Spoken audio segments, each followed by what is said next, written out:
Nananatiling liyamado para sa ilang mga sports analysts si Manny Pacquiao sa laban nila ni Timothy Bradley Jr. Ang ilan naniniwalang hindi naaabot sa round 8 ang laban. Yan ang report ni Lynn Olavario. Malabo na raw maulit ang kontrobersyal na pagkatalo ni Manny Pacquiao kay Timothy Bradley ayon sa sports analyst na si Frankie Gatbonton. Tingin pa niya, hindi tatagal ng 8 rounds ang laban pabor kay Manny. Kung hindi niya ina-knockout, matatapos yung 12 round na yan, no? Tatalunin siya sigurado sa puntos. Kasi mas mabilis kumilos ang bata eh. Pero kailangan pa rin daw mag-ingat ni Manny sa orthodox na estilo ni Bradley. Kada suntok sa kasi ni Bradley, tingnan mo yung mga laban niya, no? Nakayuko siya, sumusuntok, biglang tataas ang ulo.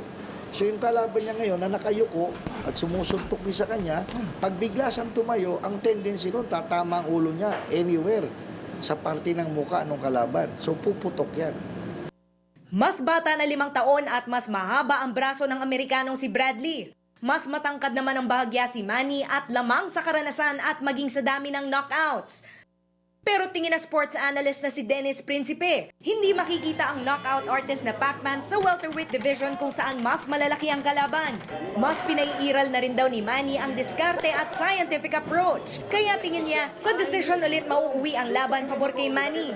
Bonus lang talaga eh, yung makakuha siya ng knockout. And to say na wala yung hunger or yung killer instinct ni Manny as a welterweight, I think is a wrong analysis.